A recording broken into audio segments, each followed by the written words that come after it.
Hola, hoy vamos a analizar una perspectiva, bastante radical sobre cómo terminar con el sufrimiento psicológico. Una que no busca arreglar nada, sino ir a la raíz del problema hasta que simplemente se disuelva. Así que venga, vamos a meternos de lleno en esto.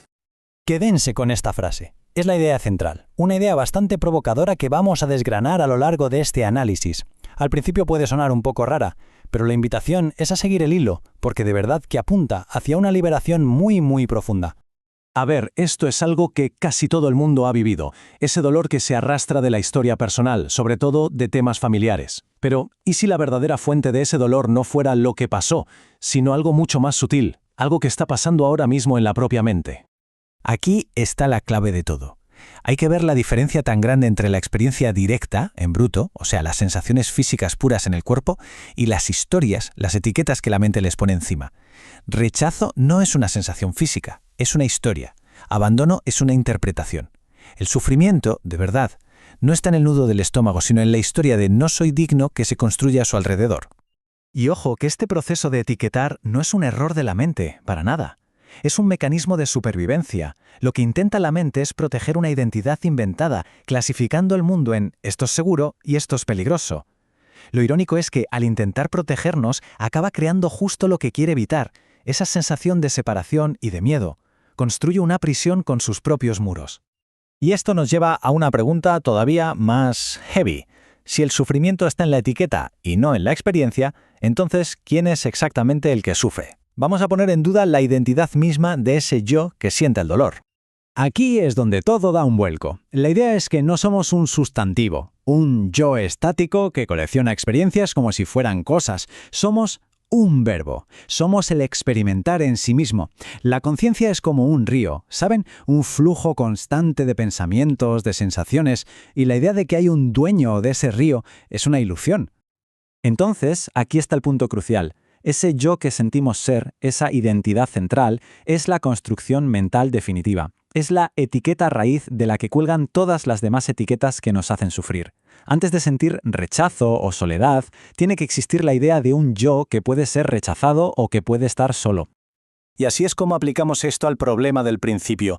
La madre tóxica, el hijo herido, no son cosas reales, sólidas, son narrativas, son conceptos que ponemos encima de flujos de energía condicionada por sus propios patrones, por sus propias heridas.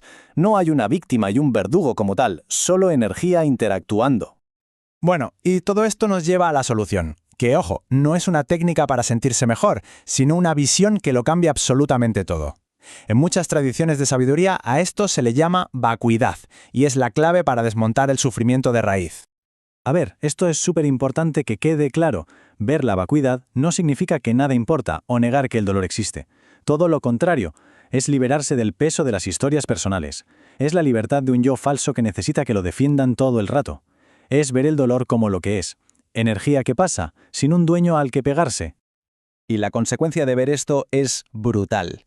El sufrimiento psicológico, eso de darle vueltas a mi herida y mi historia, simplemente no puede sobrevivir si no tiene un centro al que agarrarse.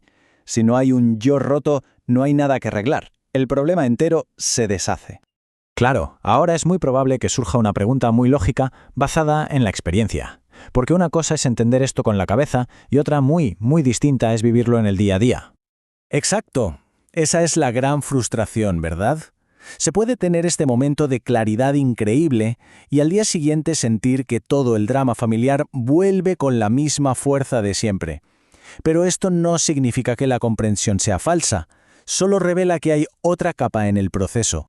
La razón por la que el sufrimiento vuelve es por los hábitos. Son décadas de condicionamiento que han creado surcos mentales como caminos muy marcados en el cerebro. Y cuando pasa algo, el cerebro, por defecto, tira por esos viejos programas de forma automática. Es como un camino de tierra. Cuando llueve, el agua siempre va por los surcos que ya están hechos. Entonces, la clave es diferenciar comprender de realizar. La comprensión es el momento ajá, es ver que hay otros caminos posibles, que no hay por qué ir siempre por el mismo surco de siempre. La realización es el proceso de, con tiempo y práctica, hacer que ese nuevo camino se vuelva al camino por defecto, el más fácil de tomar. Y con esto llegamos a lo importante. La teoría está muy bien, pero ¿qué hacemos en el momento en que el sufrimiento aparece? Se necesita una forma de aplicar esta visión para que pase de ser una idea a ser una realidad que se vive. Esta práctica es súper directa. Primero, cuando aparezca el dolor, simplemente se le nombra como lo que es, una etiqueta mental. Ah, mira, esta es la historia de la soledad. Segundo, se redirige toda la atención a las sensaciones físicas. ¿Qué se siente de verdad en el cuerpo, sin historias? Y tercero, se recuerda la verdad fundamental. Estas sensaciones no tienen dueño. No hay un yo aquí que esté dañado. Vamos a verlo con un ejemplo. De repente aparece el pensamiento, estoy solo. En lugar de hundirse en esa historia, se aplica la práctica. Paso 1. Ok, esta es la etiqueta soledad. Paso 2. ¿Qué hay en el cuerpo? Presión aquí, un nudo allá. Paso 3. Esto es solo energía moviéndose. No hay un yo que esté solo, solo hay esta experiencia, ahora. Cada vez que se hace esto, el viejo surco mental pierde un poco de fuerza. Y al final todo se resume en esto. La liberación no es un proceso lento de sanar a un yo herido. Es un cambio de visión. Ocurre en el instante en que la claridad de esta verdad, que no hay un yo fijo que pueda ser herido, se vuelve más real, más fuerte que las viejas historias que la mente cuenta una y otra vez. En esa claridad hay una paz que no depende de nada. Y la pregunta que queda en el aire es, ¿y si la verdadera libertad no está en sanar al yo, sino en darse cuenta de que, para empezar, nunca estuvo ahí?